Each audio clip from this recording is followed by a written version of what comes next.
Biafra, superstars, media.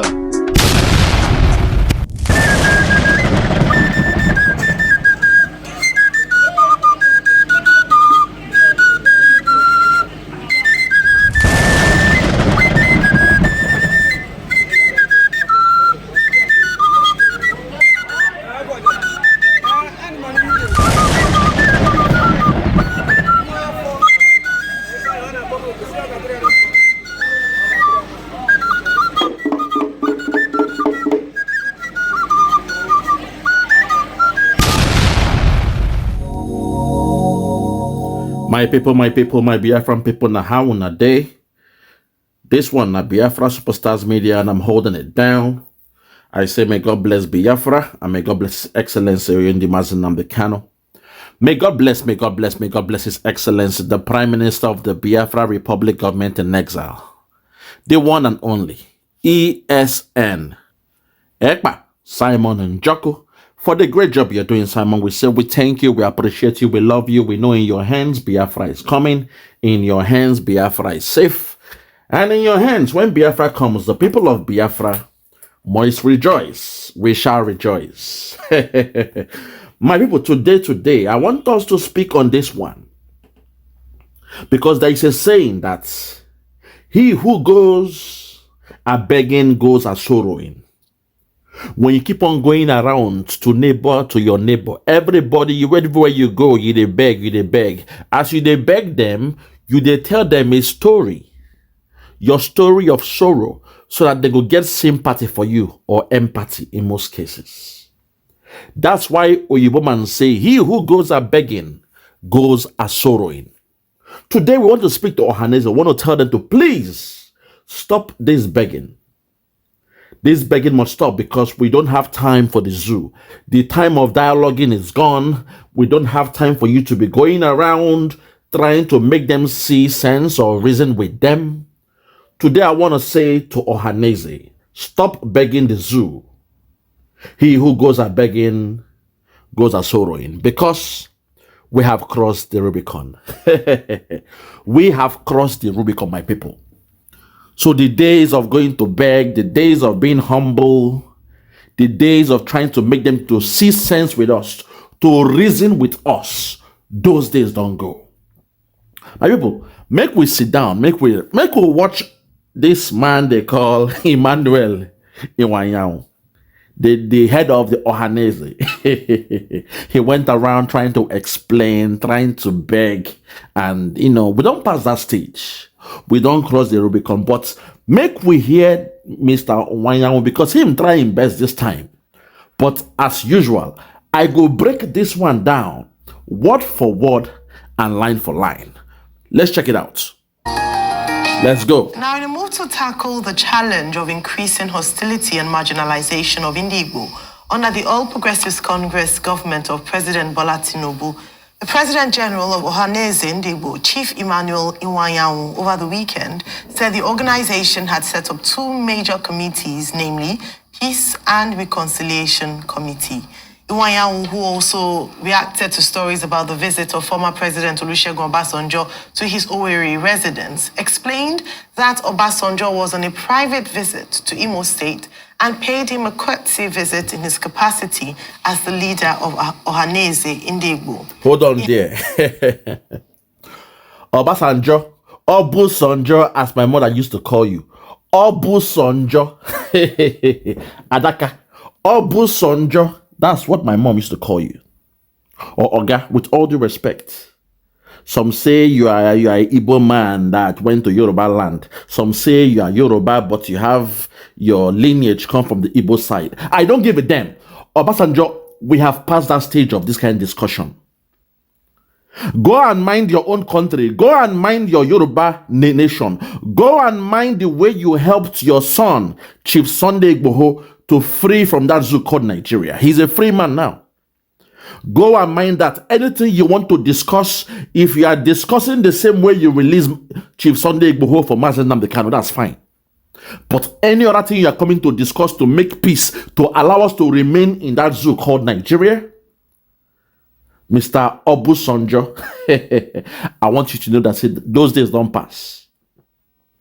we no get any business with Nigeria again. So that your discussion, it was behind closed doors.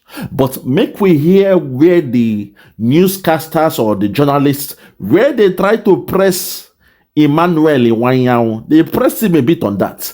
Let us hear what he will say. However, trace the APC marginalization of Igbo to the administration of former President Muhammadu Buhari when the whole of the Southeast and South-South geopolitical region was excluded from the railway project. Okay. Iwanya will argue that Igbos are being punished unjustly for supporting Peter Obi, the presidential candidate of the Labour Party. Okay. Joining us on the show this morning to discuss how the Peace and Reconciliation Committee intend to take the message of peace and oneness of Nigeria across the length and breadth of Nigeria is Chief Emmanuel Iwanyao, the President General of Ohanaeze Igbo. Good morning, sir, and welcome to the morning show. Use remotely. Some days ago or thereabouts, there was that news in the papers that you hosted President Olusegun Obasanjo, who was on a private visit and came to visit you in your capacity as President General of Ohanaeze Igbo. Can you hear me? Okay, continue. So, Ambassador Emuche said the meeting discussed, focused on mutual interest and that it was symbolic. You would like to share with us some of those issues of mutual interest that the leadership of Ohanaeze Igbo discussed with President Obasanjo, and how symbolic, in your view, his visit was? Well, as I said earlier on, the visit was purely a private visit, obviously. But the situation in Nigeria today is so bad, so critical that it must be discussed when leaders meet. And I don't think anybody needs to be told the situation. Things are not good. And it is important to underline the fact that it is not proper to blame this government for what is happening, because this is a culmination of errors and failures of many past administrations. So, but the worst situation is in not taking steps, not taking action. I believe that the government, in the past few days, they have taken some steps which are giving some confidence to Nigerians. When they have taken steps to suspend somebody who actually was suspected to have done a wrong thing. Mark you, she has not been convicted by any law court, but it's normal to suspend her if she's free, that if she's not found guilty, she will come back to her job. And she has also, the government has taken practical steps to show they identify with the sufferings of the masses by cutting down the entourage, because the entourage of the visit abroad is embarrassing. When we talk about over 500 people following an entourage, it's very embarrassing. So I think the president has shown further things must be done. One thing is clear. In 1914, when Lugard amalgamated Nigeria, Nigeria have got ethnic nationalities. People with different culture, people with different language, people with different religion. They were not the same. It was clear to us at that time that the survival of Nigeria will depend on our ability to manage our differences. Okay, boom, hold on there, sir. Hold on there. This is where I wanted to start, because when you look at the way things are, he just said, he made a reference to 1914, before a white man came, not an African man, a white man, in the name of Lord Lugard. He came and he amalgamated people together, different nations together. Igbo, Hausa, Yoruba, on the macro level. Even though we know there are more than 200 different ethnic groups in that so-called Nigeria. Now, my anger is this, because In this video, you will see where he is trying to, plead with the government to rethink and reconsider for all that is good. But the fact is this: from 1914, Britain had 100 years in the agreement of the amalgamation. So I would have expected Ohanaeze to come here, which is Emmanuel Iwanyawu, Chief Emmanuel Iwanyawu. I would have expected him to come here to break that down as well. So we were being enslaved, because when you say colonization, white men, they are very, very smart. They come with a word called colonization. They come with one called slavery. They say the ones that happened to the Africans they sent to diaspora, the Africans they sent to America, to Brazil, to Europe during the time of slavery, they call it slavery. Then the atrocity they did back in Africa, in the continent, they called it colonization. To colonize a people. That's what they called it. It means coming around to get a colony. You say the colony is yours, you now colonize them. And in most cases, the way they colonized us was through the indirect rule, the principles of the indirect rule. But you guys, you are missing something. Before the coming of the white man, we were all independent. We had the Igbo race. We had our own country. We had our own land. We had our own God. We have our own means of communications. We have our own food. We have our way of life, our culture. We were independent of any other country. Like the Yoruba nation, the Hausa, them. They had their own. We were independent until Britain came, a white man came. That white man when come, now he come talk, say, no, I want to make all these people to be one. Because to white people, I keep saying this. To the white men, even till this day, when they see black people, they assume we are the same. I have taken time to explain to my colleagues, say, look, there are different, tribes and even races within the black race. You call it black race, but to us, we don't see us as being black. I am a Biafran man. We don't say black. It is you that will say black and white and brown and all this rubbish. You see, they don't understand that what they did to us was enslavement, not slavery. Slavery means you came around and you saw people and they were slaves and you took them to work for you. But when you come and you saw a people, they were very, very vibrant, they were independent, they were cultivating their land, they were playing with gold on their body and silver, they were independent, they had their own life. You came with your military, you came with your warships, you came with your warhead, and you overpowered them. After you overpowered them, you now enslaved them. There is a difference between slavery and enslavement. To be a slave and to be enslaved. Enslaved means say you were free, but people came, they can't hold you, can't put chain for your hand, they can't force you to become slave. It means you were enslaved. We don't have slaves in most cases. What you have are servants in Africa. Even till this day, you can go to your village, get one boy and one girl to be your servants. But you'll be paying their parents, or you will be sending those kids to school. We don't have slaves in Africa. So this concept of saying, the transatlantic slavery and all those things, this is the making of the white man. There were no black people that there were slaves. What they did was an international crime. It was an enslavement because we were independent. We had our own nation. We had our own God, for crying out loud. We had our own development. Until 1914, when Lord Lugard came and said, these people, we have enslaved them now. I want to make them one. Imagine the audacity of a foolish white man to assume that people who are different, you can make them one. He now said the Hausa come here, the Yoruba, the Igbo. You are now one nation.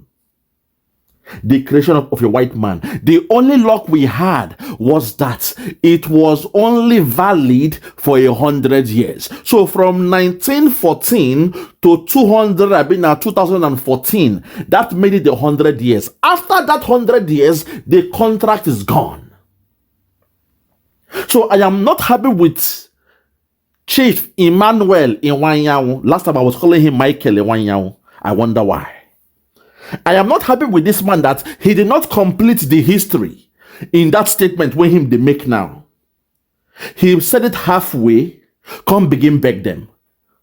He can't begin beg Nigeria, begin beg the president, begin beg those when they won't put us down. That's the problem. Let us continue and hear this man. I'm not happy about this. Let us continue and hear this man. Very, very sad. Listen. All these differences we have. And of course, our forebears, before independence, were able to manage it. The military intervention in 1966 was absolutely very unfortunate. It was the saddest thing that ever happened to Nigeria. Boom! Hold on. Hold on there, sir. Hold on there. Today, my people, I am going to lecture you all about this 1966 coup. I am going to lecture you all about this 1966 coup once and for all. Because sometimes, you know, when you keep quiet, things will get out of hand. They are saying, oh, the Patrick Chukuma Kaduna, that's his nickname. Unzogo, they say he's the Igbo man, the Igbo. But in most cases, when you ask those who are from Delta State, they will tell you they are not Igbo. This man they call Patrick Chukuma Kaduna Unziogo was born in Kaduna. He grew up in Kaduna. But when you trace him very well, when you trace his lineage, he's from Delta State. He was born in Okpanam town. You know, sometimes you have to do your research. Okpanam town near Asaba, a place that is presently known as Delta State, a Nioma local government area in Delta State. And guess what? The 5 so-called Southeast states, the 5 states they call the Igbos, none of them is Delta State. Last time I checked, our sister Ojiokwe, when you ask her, she will say she's not Igbo. That she's from Delta State. She is not Igbo. I want you all to know that what this our chief go talk now, he will try to talk about Nziogu, but he will not break it down to the molecules. He will not go deeper into who is this man. This man was born in Kaduna. He grew up in Kaduna. He has the language, the tongue of those from Kaduna. The same way we are seeing in Lagos State now, some Fulani boys, they are going to join the military in Lagos State. Over time, they will now assimilate in the culture of the Yorubas. They will speak fluent Yoruba and all those things. But in the case of Chukuma, Kaduna, Nziogu, he was born in Kaduna. And when you trace his lineage, his family, they come from Delta State. You see him? When you go to the main town, he's from Okpanam town. Okpanam is Okpanam town, near Asaba. We know it is part of the Biafra in a whole. We know that.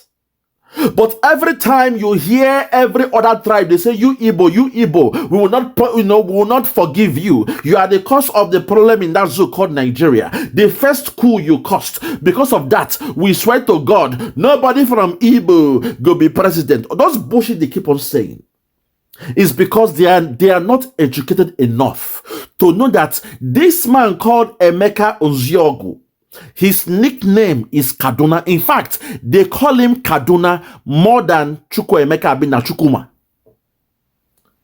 They call him Kaduna more than Chukuma. When you see his uniform, the name on the uniform says Kaduna Nziogu. You see him?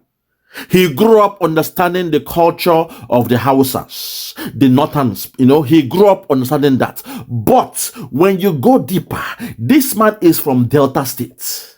Go and do your research. He is not from the 5 core so-called states they call the Southeast. And my anger is, whenever you ask anybody from Delta, they will tell you they are not Igbo. I was dating a girl one time, this girl, she is from Delta State. Her name is Igbo. Her tongue, the way she looks like an Igbo girl. But when you keep on asking her, she gets angry with me. She will tell me she's not Igbo. I said, but your name, Amaka, sounds Igbo. And your surname, my Igbo name. But she could say, no, I'm not Igbo, I'm not Igbo. Do not address me as Igbo. She's from Delta. And Neoma side as well. I now knew the game they were playing. What they were doing is they were allowing the 5 states of the Southeast, the so-called 5 states, to catch the brunt, to get the stick of what Kaduna Chukwuma Nziogo did. They say, oh, it was the Igbo coup. The Igbos, they are responsible. We were the first to make a coup in that zoo called Nigeria.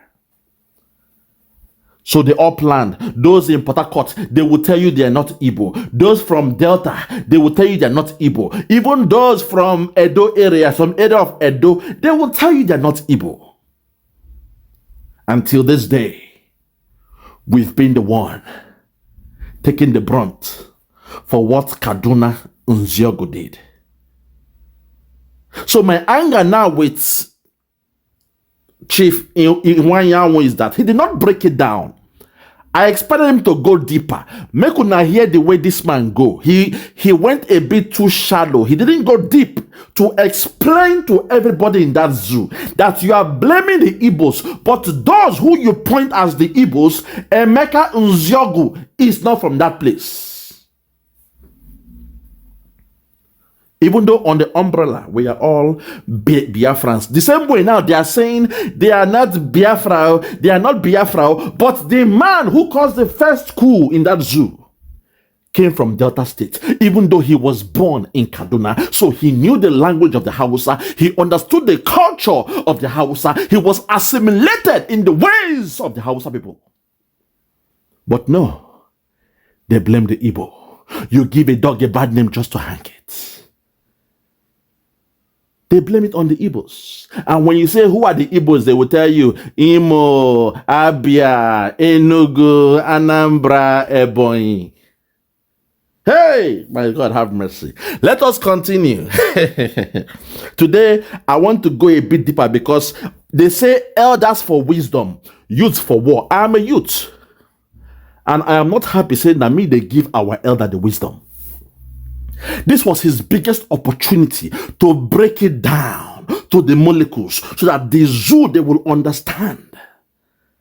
And also those from Delta saying, I'm not Igbo, I'm not Igbo. I was dating a girl and she said she's not Igbo. I said, what's going on here? Even the soup you cook, na Igbo soup be this. The way you dress, na Igbo way. Your name, na Igbo. Amaka is Amaka. Amaka is Amaka. Even in Arise TV, Oji Nika Okpe, she's saying she's not Igbo. Oji Okpe, she broke her name to Oji Okpe from Oji Nika. Now she's bearing Oji Okpe to hide that Igbo, in her. Wow. We are the big brother, so now we the ways they just like for house, your papa go there, person go watch TV, come break the TV. Now the first son went their house, then they go flog. Then go flog you, say, you were at home. Junior was playing with the TV. You did not stop him. Now he has broken the screen of the TV. They may not beat Junior. They will beat that first son. The elder brother, the elder child, the oldest of the siblings in the house. They will say, because you were at home, your younger ones were playing with the television and they broke it. You should have known better. You should have stopped them from playing with that TV. Then go beat the elder son. In this case, they say the Igbo, the 5 states in the southeast. Hey, my God.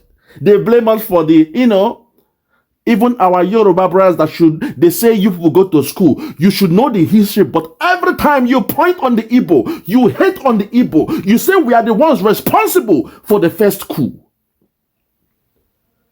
But Chukwuma Kaduna Nziogo came from Delta State. His parents are from Delta. When you trace it down, his parents, they are from Delta.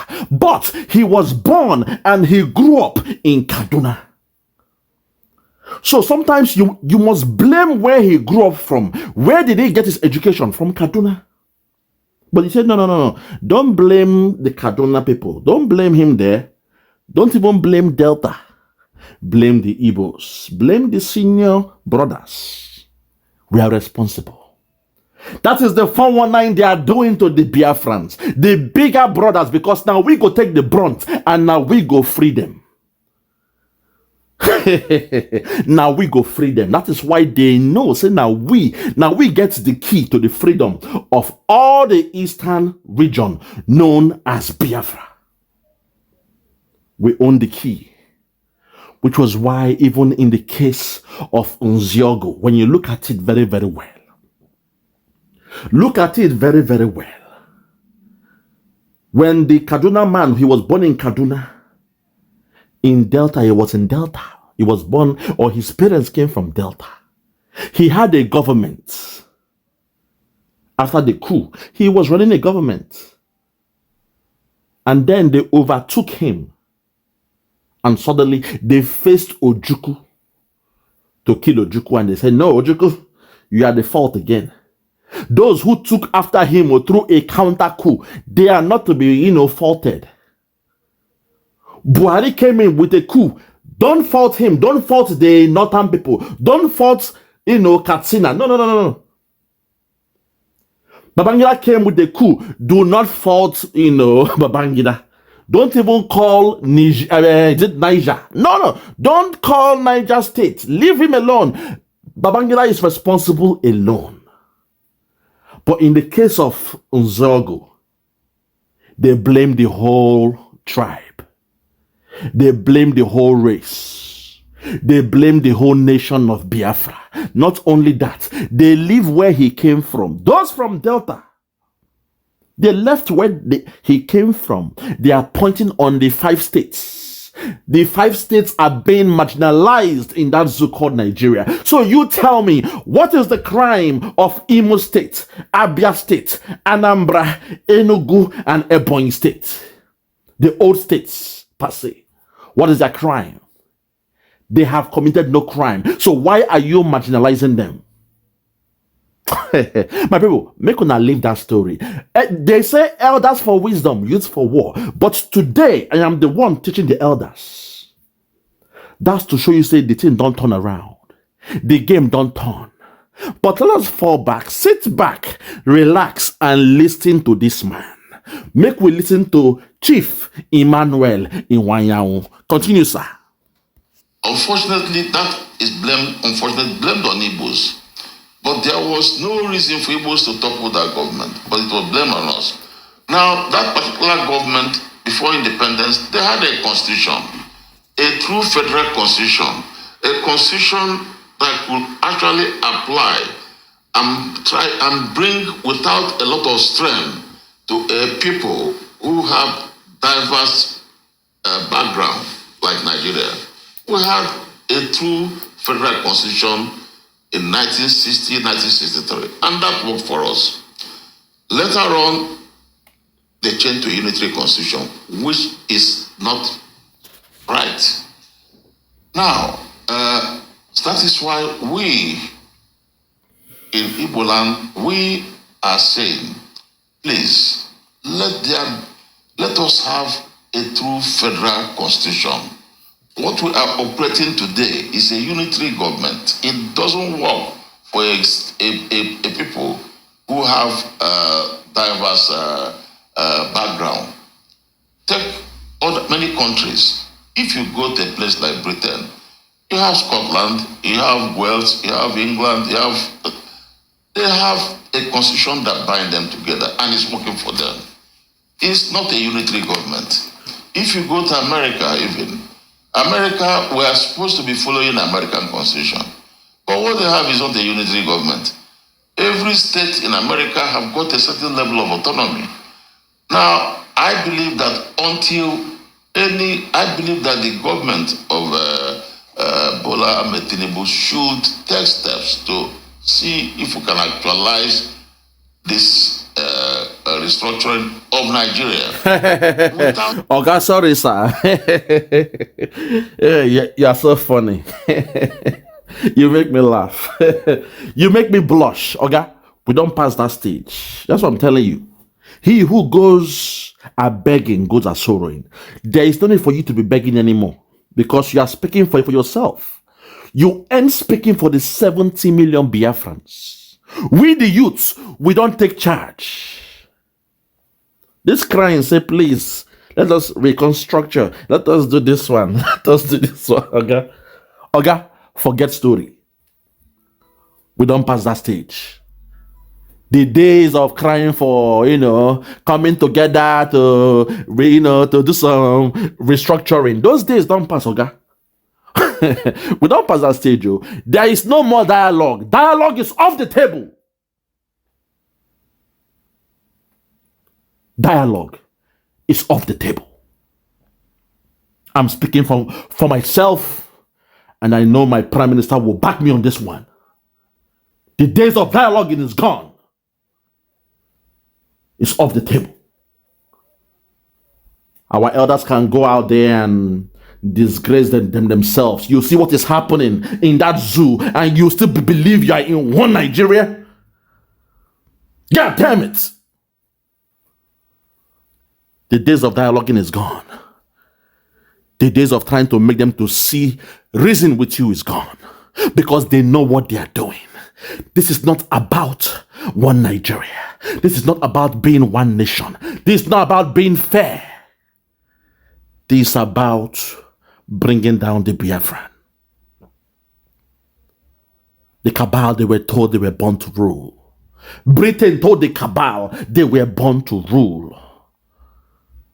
And unfortunately, you guys, we own the oil, the resource that is running that zoo called Nigeria. The engine, the sine qua non. The oil is like the sine qua non that runs the economy of that zoo called Nigeria. For those in economics, you know what I mean. When you say something is the sine qua non, you take away the oil and that zoo will go down. Take away the oil and within 48 hours, Nigeria will cease to exist. That's why they say, no, the Biafran man, they have so much. We cannot let them go. We want their oil for free. We want to siphon their resource for free. We cannot let them go. Britain, I'm telling you that those days are, in fact, those games you are playing are done when you say, oh, what you did to Africa was colonization. No. What you did was enslavement of the people. It is against the human right to enslave people. Even in your country, when some migrants come and your white people, you take them and you hide them in the house. They become your slave. They work in your farm from sun up to sundown. You don't pay them. You leave them in one room. When they are found, they send those guys to jail because it's enslavement. That is slavery. A free people. We were free for crying out loud. We had our own nation. Britain came. White people came to Africa and they did what they did. And you are here trying to rationalize with them. No. Those days are gone. We have no business with Hausa or Yoruba before the coming of the white man. No. We had no business with them. Yes, we did trade. Trade by barter. You bring your rice, I give you yam. You bring your fish, I give you plantain. You bring your granite, I give you some cocoa. Trade by barter was done even in Egypt and around the whole world. But we had nothing else in common. Apart from trade, we had nothing else in common. You maintain your boundary, I maintain mine.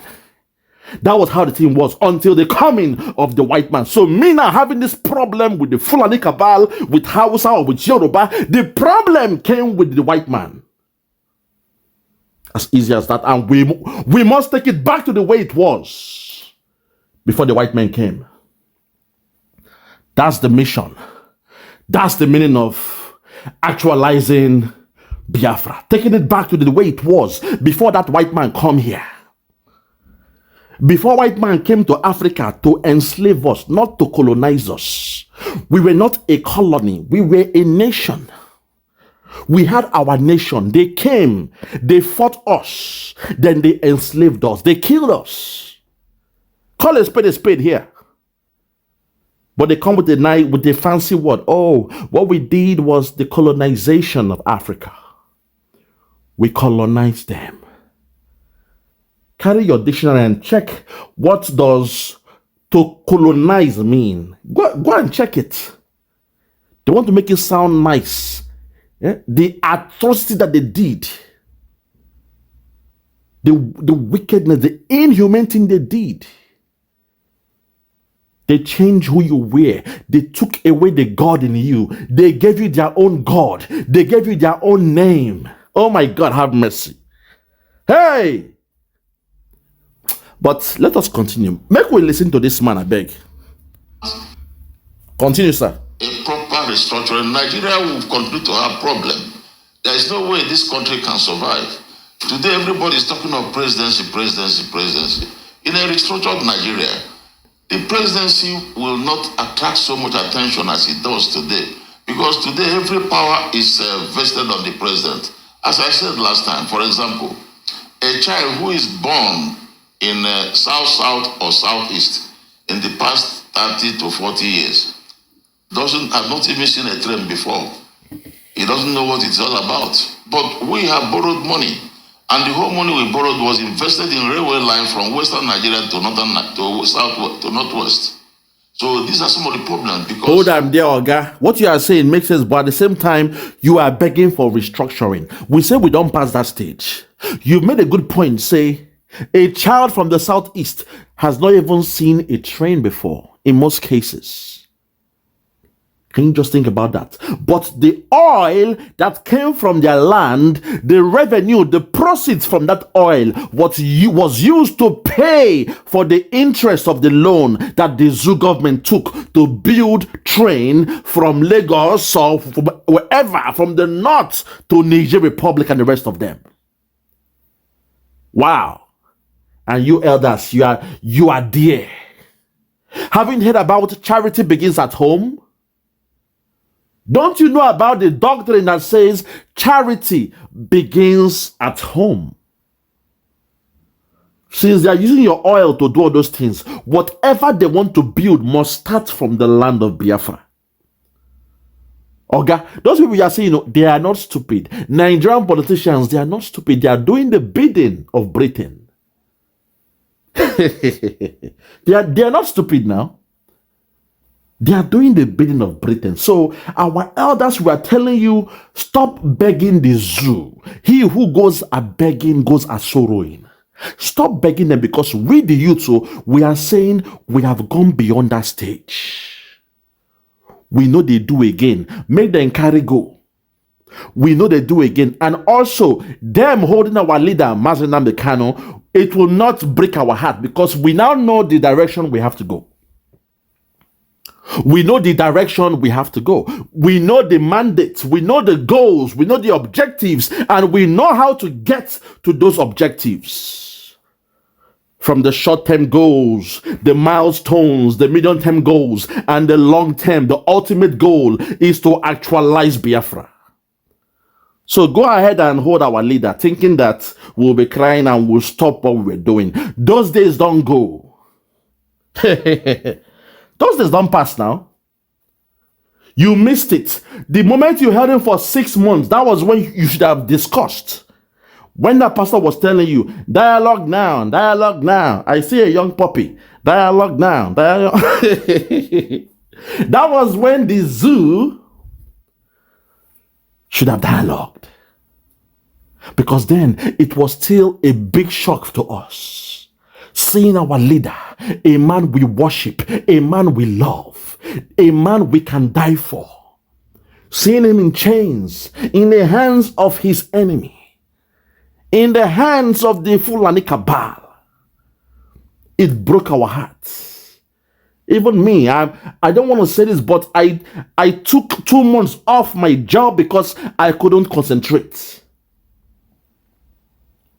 And they were like, what's going on? I said, no, I'm sorry. I'm taking 2 weeks. I'll be 2 months off. I couldn't concentrate. Seeing the picture of our leader, Mazi Nnamdi Kanu. But over time, that shock don't go down. The level of that shock, it don't go down. Now we understand the mission clearer.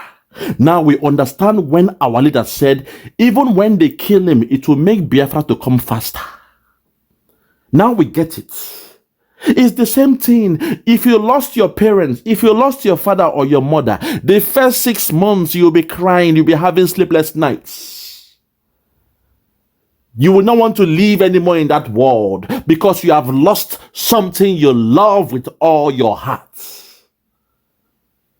But after a few months, that pain and sorrow of losing a loved one, of losing your parents, after some few months, that pressure, that stress, that solemnness, that point of you feeling like the world's against you, slowly you start being free again.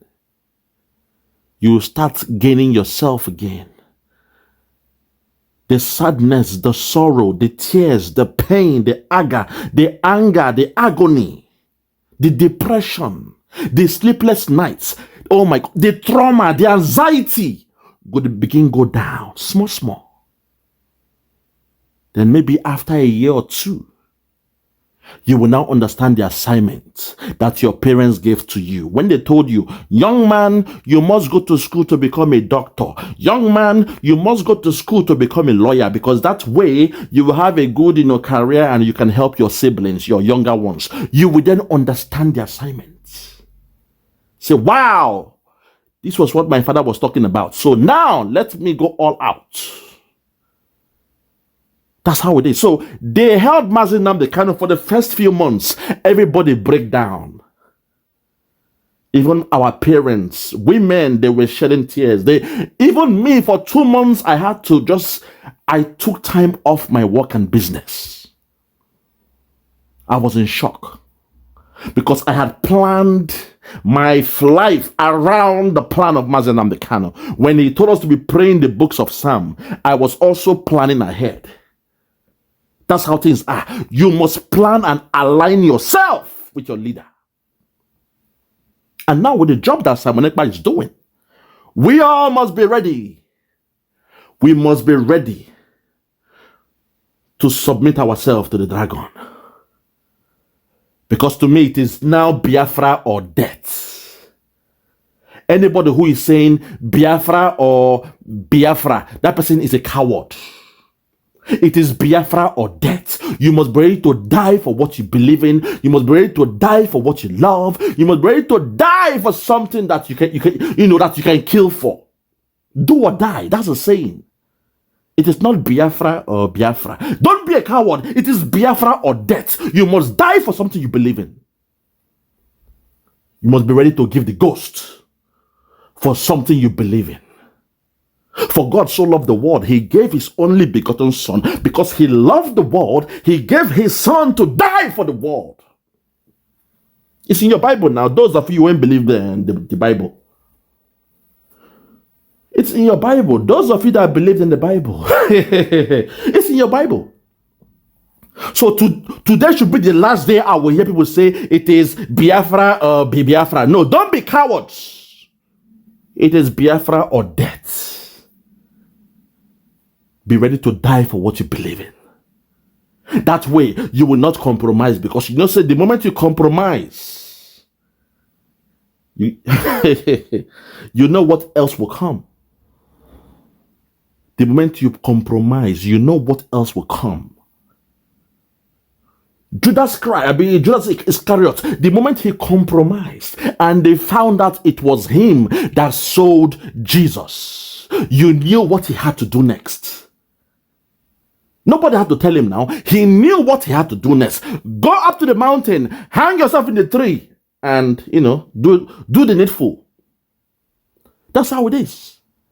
You know what will come next. The day you compromise, you know what will come next. That is why now we have the real IPOB and IPOB Nigeria Limited. Those who are saying Biafra or Biafra, it is like saying IPOB or IPOB. It means the real IPOB or the IPOB Nigeria Limited. That's the compromise there. So be careful. Don't be scared. It is a good thing to die for a worthy cause. I'm ready to give that ghost though. I'm ready to die for my people. That's the greatest assignment in this world. Put your heart for your back. Don't be scared. Don't be a coward saying, oh, Biafra or Biafra. No. It is Biafra or death. Say it the way it is. My PM, please, we need to speak on this because I'm seeing people now, they are being scared and they are turning things around. Because that will lead to compromise. You should know that before the moment anybody go astray from the movement, they should know what is coming. And sometimes they have to do it themselves before we find them. Some of you are not ready, man. You guys are not ready. This is why I love the PM, our PM. He knows the assignment now. From the mother's womb, Simon knew the assignment. We're not here to beg people. No. We don't pass that stage, begging. Ohanaeze, they are here, they are begging. You are begging. They are breaking down your houses. You are begging. You will hear this man talk about houses now. Just hear what he's saying here. Explaining things. Listen. Very, very sad. The people in power, the person in power, people, Southeast was not in power, South was not in power. These are some of the problems we have. Now, coming specifically to one of Igbos, our own is very serious. It's very, very serious. Okay. We feel very sad about what is happening to us. When we came together as one country, Lagos became a capital. Okay. Naturally, in every country in the world, people all work together to develop their capital. Okay. The moment in 1914, once Lagos was made the capital of Nigeria, it was the duty of all Nigerians to come together to develop our capital. Our capital, Lagos, became the pride of our country. Igbos came in and participated. I must tell you, Igbos, by nature, once they say they are with you, they are with you. They are people who, when they make a commitment, they keep to it. Igbos they did a lot to develop the place. We are not saying that Igbos built Lagos alone. No, they couldn't have built Lagos alone. We didn't say that there were no other inhabitants. There were. So the point is that, but you see, they played a major role in shaping the destiny of Lagos today. Yes, now, God, hold on. Oh God, hold on small, please. See, this is the problem sometimes I have with our so-called leaders. Igbo, this, Igbo, that. Lagos was made the capital. The Igbos, they went there and they also, to make... Yes, we know all that. But the problem is, you are yet to understand that Nigeria is not one country. It is not a nation. They don't love you in Nigeria. That is why you are the only people in Lagos that they are destroying your businesses, your source of income, which is into trade. You are known for trade and business. The Hausa that changed the dollar, they don't disturb them. That's to show you, Oga. These things, the Igbos, we are the ones who always, one Nigeria, we practice one Nigeria. That is the mistake we made before. Because people like you sold one Nigeria to us. That was the mistake you made. You sold the dream of one Nigeria. Azikiwe, even in 1969, before the end of the war, the Civil War, Azikiwe flew from England to Nigeria and he was hosted by Gowon. And he was talking trash, talking about Ojukwu to stop the so-called war and all this rubbish. So this, look, now when I caused this thing, you sold us one Nigeria, but you knew deep inside these guys don't love us. But you sold us a wolf ticket. Very, very sad. Number two, you said you've been able to investigate that most of these demolitions were, racially motivated. Where's your proof? I'd like to see your proof to all of this. The investigations you made as regards the demolition. Okay. Your proof, thank you very if much. we can get your proof on this. Yes. Now, Obasanjo is a very good friend of mine. Oga, hold on. Rufa is asking you for proof that the houses in Lagos State that were, demolished were kind of, centered around the Igbos. He wanted proof. And you are here now trying to explain. Make we hear the proof when this man gave. And I want Nigerians to listen. This story was brought to me as the leader of Igbos. I sent some members of National Assembly to go and find out the facts. They came there and brought me a report. I sent some leading Igbos in Lagos. They brought me the facts. Most of the reports were conflicting. Some of them said that the people didn't obey they were given notice to not demolish. But I had decided, because I know Igbos very well. Okay. I know my people. No Igbo man will go and gamble with his money when he knows it can be destroyed, lost. Igbos have lived in Ikeja. Igbos have lived in Oyaba, La Papa, Victoria Land. We have never in the history had the story that Igbos don't obey laws, that they go and build without obeying law. That is not part of our character. And knowing my people very well, so I decided to go. I traveled and went to that Boala Ado, that village myself. I spent over 5 or 6 hours. I was there until about 8 p.m. I saw everything. They told me the story. The truth is that, one, the land was not government land. They bought it from the villagers. They call it Omolenle or something like that. They say it's they bought it from, it's a native land. That means, in fact, at the time they bought the land, there was no municipal planning. You see, some part of Nigeria today, natives sell land, and you can build without that. So they bought it from the village. Hey. And then they started developing. Hey. At the time they bought it, they didn't know that there was any distance and so on. Now, later on, government planned and put up roads in some of those plan a layout there. That is fine. As a people, we are not objecting to it. We want anything the government think can be done in Lagos to develop Lagos, fine. Then the government must take the following steps. One, get a court injunction. Go to court. If you assess the property, pay them compensation. Because these people have bought it from the community, bought from villagers. They paid. It's not a government hand they lend impunity. This is a land they bought from the owners, native owners. They call them Omulele, something like that. So they should go to those people. Government should. Hey. See us with the explain. See the way they explain. Hey. Explain. Hey, God. Oga, you the explain, oh. My God, have mercy. You think they don't know what they are doing, Oga? Oh my God. I don't know.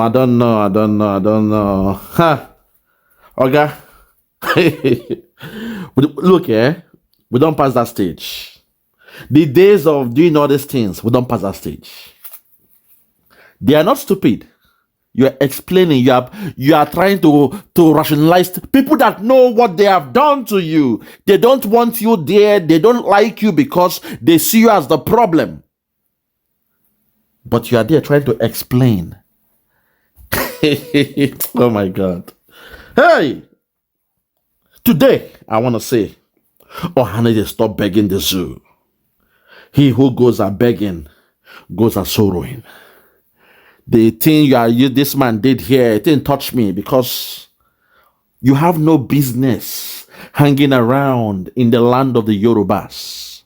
I know that, yes, Lagos was once the capital. From 1914, as you said, it was the capital. In a sane country, in a sane world, normally, if you go to the capital, you can buy a house there. You can buy a land there. Nothing will happen. Nobody will attack you. Last time I heard, even in the UK, when you go to London, being the capital, most of the real estates are owned by the Chinese. Hello?